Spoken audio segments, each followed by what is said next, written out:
मौजूद हैं जिनके विचार आप भजन सुन रहे थे, जिनका नाम था हीरा था, हरी हो गए। वो भी इस घर के मुखिया मालिक थे, लेकिन अब संत समाज के बीच चले गए हैं। मेरे दोस्तों, मौत एक ऐसी चीज है, बेरोक टोक कहीं भी पहुंच जाती है। दुनिया में ऐसा कोई व्यक्ति नहीं मिला जो उसको रोक सके। आप रास्ते चलते हो तो, ट्रेन में बैठे हो तो, हवाई जहाज में बैठे हो तो, चारपाई पर लेटे हो तो, खेती में काम करते हो तो, चाहे ऑफिस में काम करते हो, आप कहीं भी हैं, आपके पास चिट्ठी लेकर के पहुंच जाएगी। प्रकृति के इस नियम को, इस शाश्वत नियम को कोई काट नहीं सकता है। भगवान बुद्ध की वाणी यहाँ पर मुझे अक्सर याद आया करती है। वो ये, बौद्ध साहित्य पढ़ो तो पता चलता है, धरती का कोई हिस्सा ऐसा खाली नहीं रह गया है जहाँ पर लाश न गाड़ी गई हो। समुद्र की पानी कम है जो तुमने प्रिय के वियोग में, अप्रिय के संयोग में तुमने आंसू बहाया है। कुछ लोग इसको अतिशयोक्ति समझ सकते हैं, लेकिन अतिशयोक्ति नहीं, तथ्य है। क्योंकि आपने कितने आंसू बहाए उसकी कोई सीमा नहीं है, लेकिन समुद्र का पानी तो सीमित है ना। जिस व्यक्ति को संसार की क्षणभंगुरता का दृश्य याद है, वो बेहिचक ठाठ के साथ जिंदगी जीता है। इस नियम को समझने का प्रयास करना चाहिए। सुबह होती है, शाम होती है,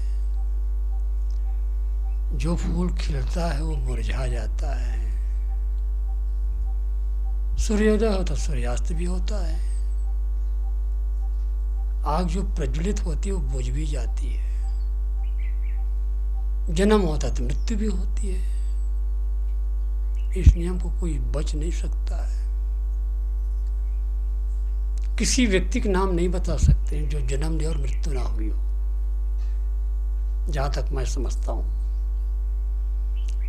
किसी व्यक्ति का नाम आप नहीं बता सकते जिसका जन्म और मृत्यु ना हुई हो। अगर जन्म हुआ है तो मृत्यु होगी। हमारा आप एक साधारण जीवन से परिचित है। जिस जीवन से हमारा आप परिचित हैं वो बिल्कुल सामान्य जीवन है। वह भौतिक जीवन जो लेकर बैठे हुए हैं, इसी शरीर की मृत्यु होती है। जिसको मृत्यु कभी हो ही नहीं सकती उसका किसी को पता ही नहीं है।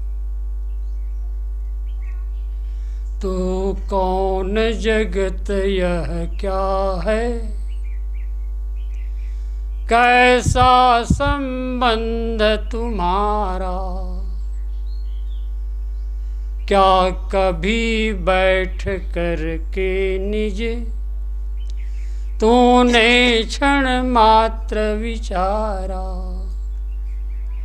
बचपन से अब तक कितने मिल कर के छूट गए हैं, कितने संबंध प्रबलतम सपने सम टूट गए हैं। तो खोज रहा नित सत को, पर कभी विचार किया है, सब सत्यों का तू सत है, जिस पर संसार जिया है। खोजना नहीं तुझको कुछ, केवल बस रुक जाना है, पाना है नहीं किसी को, निज स्मृति में आना है। जिसकी अनंत काल से यात्रा चले वह आपकी आत्मा। कहीं से बना होता तो जाके मिल जाता। हमारा भौतिक शरीर जो लेके हम बैठे हुए हैं, ये भौतिक शरीर तत्वों से निर्मित है। उस तत्व में जाकर के मिल जाएगा। जीव कहाँ मिलेगा? जीव कहीं से आया होता तो कहीं जाके मिलता। अब यहाँ रामायण पाठी लोग बैठे होंगे, ईश्वर अंश, सही बात है ना? महा झूठ है, एकदम झूठ। इन पंक्तियों को विचार किया करो आप लोग। अचानक याद आ गया मेरे दिमाग में, ईश्वर अखंड है कि नहीं? जो अखंड है वो खंड कैसे हो गया? पहले विचार करो आप। ईश्वर भी अखंड है, जीव भी अखंड है, तो खंड कैसे हो गया? अंश कहते टुकड़ा को। एक घड़ा पानी लो, एक घड़ा पानी से एक लोटा पानी निकाल लो।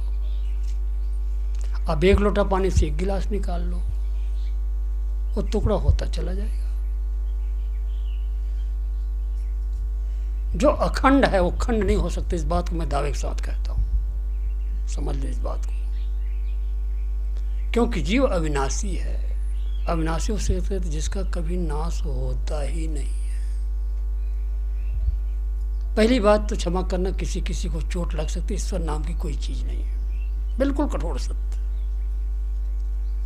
जो पक्के ईश्वरवादियों को चोट लग सकती है मेरी बातों से, लेकिन मैं सूझबूझ से कह रहा हूं। गुरुवर श्री रविदास साहब जी की कविता प्रस्तुत किए जा रहा हूं। ईश्वर ही मानव कल्पित है, कैसी उनकी बानी, वेद कुरान बाइबिल सब मानव की कही कहानी। ईश्वर की पालिश छोटी मत पोती अवतारों से, मानवता का उदय हुआ मानव के सुविचारों से। सभी पुरुष मतग्रंथ मानवी, मानव की सब लीला, मानव की मानवता जागे बने मानवी शीला। जिस दिन हम और आप नहीं रह जाएंगे तो ईश्वर खुदा गॉड परमात्मा की चर्चा करने वाला कोई नहीं रहेगा, कोई नहीं रहेगा। इसलिए मनुष्य इस दुनिया का सबसे श्रेष्ठ प्राणी है। अभी शिव जी की चर्चा चल रही थी, शिव भी इंसान थे, मनुष्य थे। रामकृष्ण की चर्चा हो तो भी इंसान थे, मनुष्य थे। और ये अच्छी तरह समझ लो, इस दुनिया का सबसे महान प्राणी मानव तो है। एक गर्व का विषय है, स्वाभिमान का विषय है। लेकिन ये भी जाने रहना, इस दुनिया का सबसे गया गुजरा प्राणी है तो मानव है। चोरी करता है, डाका डालता है, हिंसा करता है, झूठी गवाही देता है, जो नहीं खाना चाहिए खाता है, जो नहीं करना चाहिए करता है। अगर कोई अपरिचित आदमी है, सामान लेकर कुछ बैठे तो आप बड़े भयभीत रहेंगे। अगर कोई जीव जंतु जानवर दूसरा हो तो आप भयभीत बिल्कुल नहीं होंगे, चोरी करेगा ही नहीं। तो मैं अभी कह रहा था, जिसकी यात्रा अनंत काल से रू आपकी आत्मा, लेकिन प्रकृति में आबद्ध है। आबद्ध मतलब आसक्त है। देखने, सुनने, चखने, भोगने जो पदार्थ मिलते हैं, ये आकर्षण ही दुख का कारण। भगवान बुद्ध ने इसको बड़ी गहराई से लिया है। भगवान बुद्ध को भी ईश्वर खुदा गॉड परमात्मा से कुछ नहीं लेने देना था। उनसे किसी ने पूछा, ईश्वर है, परमात्मा है? इतना बढ़िया उत्तर दिया। सुकरात की भी याद आती है, बुद्ध की भी याद आती है। ईश्वर हो चाहे ना हो, परमात्मा हो, तुम तो हो ना। कितना बढ़िया उत्तर है, कितना बढ़िया उत्तर है। ईश्वर हो ना हो, परमात्मा हो ना, तुम तो हो, तुम्हें पता ही नहीं है। इसलिए डेकार्ड की इन वाक्यों को याद करें हम और आप। I think therefore I am. मैं सोचता हूं इसलिए मैं हूं। दुनिया में कोई ऐसा व्यक्ति नहीं मिलेगा जो कुछ न सोचता हो। कुछ न सोचता हो ऐसा कोई मिलेगा नहीं। कुछ न कुछ सोचता है, क्या सोचता है वो जाने। तो जिस सभा में हम बैठे, श्रद्धांजलि सभा में, ये पारक का मंच है। पारक, परखो परखो परखो, विवेक की शक्ति को जागृत करो। कल मैंने कहा था थोड़ी देर कि कारणकार की अटूट व्यवस्था का परिचय देने वाले में महर्षि कपिल की याद करते, जिन्होंने सांख्य दर्शन की रचना की है। लगभग 4,500 वर्ष उनको हो चुकी है। कबीर साहब ने भी कोई नई बातें नहीं कही है जैसा रहे तैसा संसार कब से है, किसने बनाया? भगवान ने बनाया। भगवान को किसने बनाया ये तो पता नहीं, भगवान को हमने आपने बनाया है। जिस व्यक्ति को कारणकार की अटूट व्यवस्था का परिचय हो चुका है, कारणकार की अटूट व्यवस्था का बोध हो चुका है, वो कभी किसी कर्ता की कल्पना नहीं कर सकता है। देखो इस समय हम लोग यहाँ, वातावरण काफी गर्म है, ये तो शीतलहरी कुछ आ गई, कुछ ठंडी आ गई, बीच में खत्म हो गई थी। आज कई लोगों से उत्तर प्रदेश मेरे पास फोन आया है, bड़ी ठंडी है साहब, इधर मत आना अभी आप। अरे हम क्यों जाएंगे भैया, बड़ी ठंडी, इधर मत आइए। धर्म गुण क्रिया शक्ति आकार और मेल, धर्म गुण क्रिया शक्ति आकार और मेल, इन खंडभेदों के माध्यम से तत्व निरंतर क्रिया होती रहती है। ये पदार्थ जगत प्रकृति जगत का खेल है, लेकिन तत्वों के गुणों का मूल्यांकन मैं करता हूं, पदार्थों के गुणों का मूल्यांकन मैं करता हूं। मैं तत्व चेतन तत्व करता हूं, क्योंकि मैं ज्ञान स्वरूप हूं।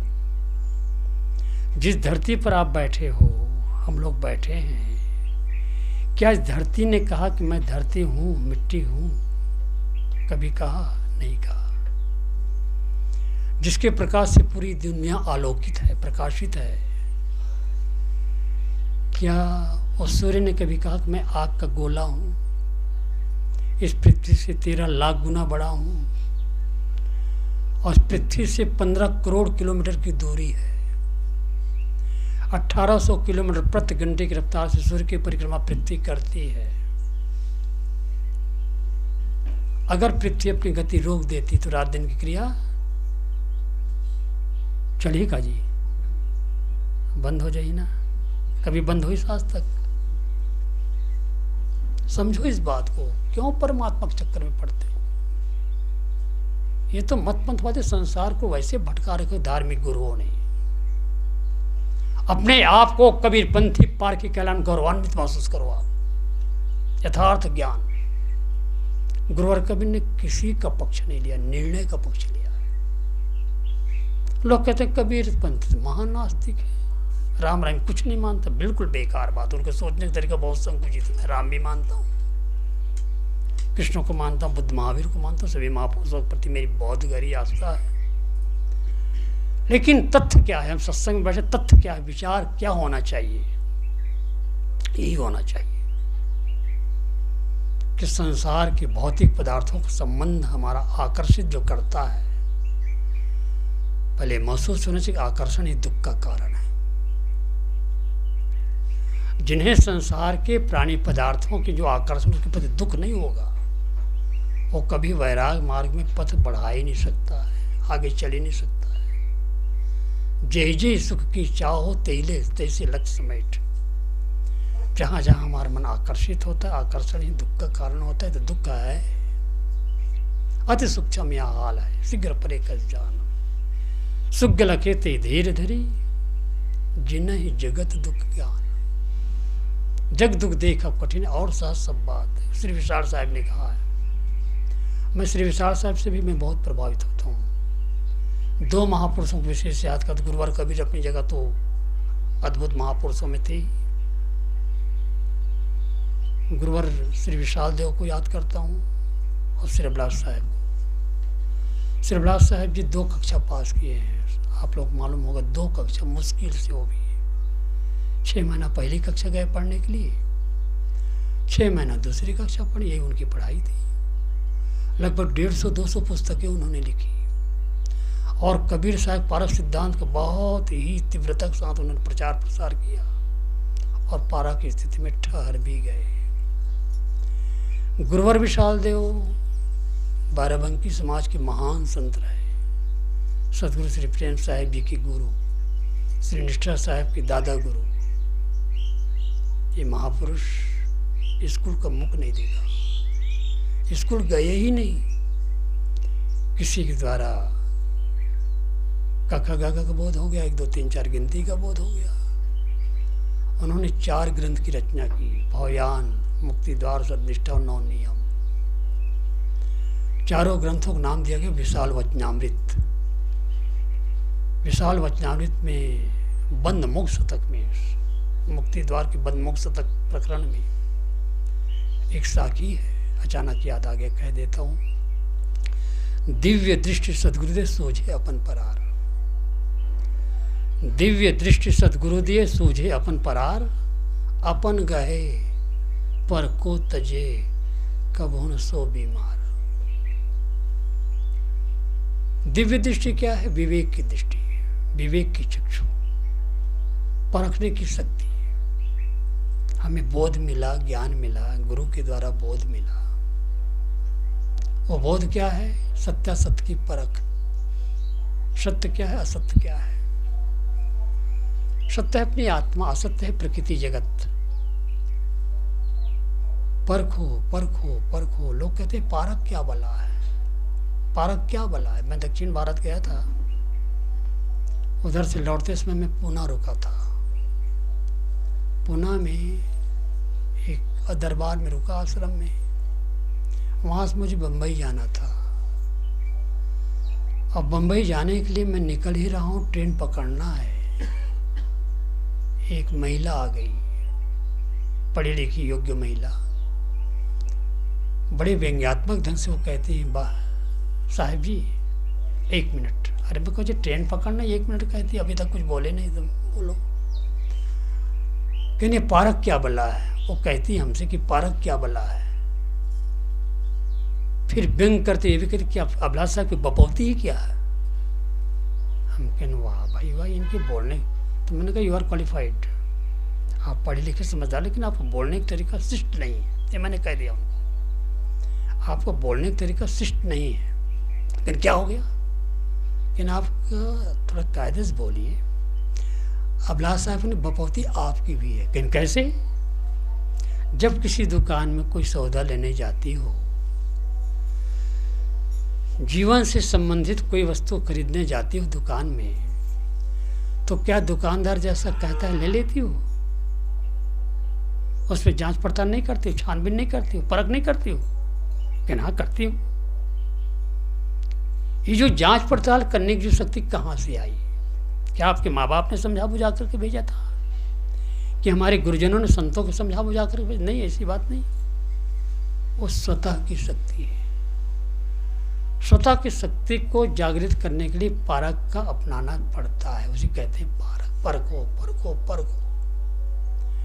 कोई मुझसे पूछे कि गुरुवर कबीर का सिद्धांत क्या है, तो मैं तो एक ही पंक्ति में यही उत्तर देता हूँ, गुरुवर कबीर सिद्धांत है पारक, परखो परखो परखो। और हम और आप जितने भक्त सज्जन हैं, हमारे संत गुरुजन हैं, यहाँ पारक समाज की बैठक हुई है।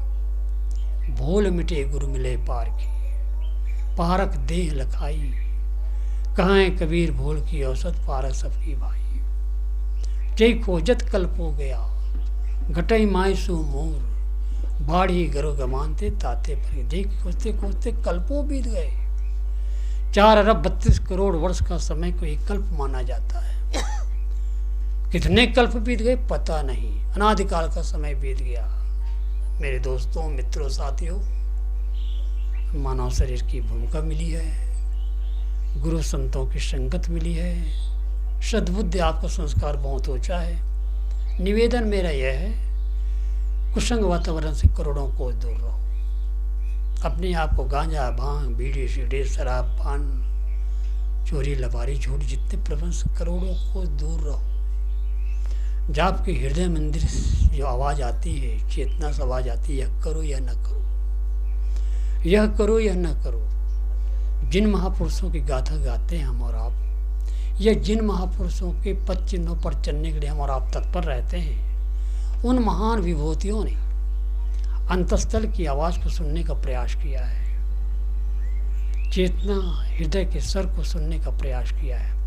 और जो जितनी गहराई से सुन पाया है, जितनी गहराई से कर पाया है, वो दुनिया का महानतम व्यक्ति में उनका नंबर आ गया है। इसलिए जिनकी दृष्टि में सनक सनंदन बुद्धिवासो महावीर, ईसा मूसा हजरत रसूल राम कृष्ण तुलसी कबीर, ऋषि दयानंद अन्य जगत के संत सभी श्रद्धेय रूप, मानवता का यह भव्य रूप, मानवता का यह भव्य रूप। श्री राम कृष्ण ईसा गौतम महावीर कोई न रहा है, तुलसी कबीर हो सूर दयानंद और विवेकानंद कहाँ हैं। सुख से जियो दुख से जियो, लो मुक्ति आने बंधन डाली है, जीवन नौका समय चली जाती नया रुकने वाली है। तो मेरे दोस्तों, खाते पीते देखते सुनते सारी ज़िंदगी बीत जाती है, सुबह होती है शाम होती, उम्र यूँ ही तमाम होती है। एक मेरा निवेदन, सारे काम काज करने के पश्चात जब शयन कक्ष में जाते हैं सोने के लिए, तो तुरंत तो नींद पड़ नहीं जाती है आपको, है ना?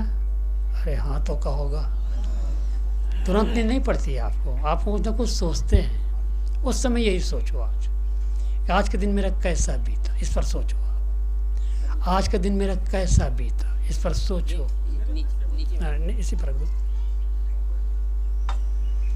आज का दिन मेरा कैसा बीता, लोगों के साथ मैंने अच्छा व्यवहार किया है, बड़ी खुशी की बात। अगर गलत व्यवहार हुआ तो फिर से ना हो, दृढ़ संकल्प लो। अगर कोई गलत हो गया तो फिर से ऐसा ना हो, कौन सी बड़ी बात होगी।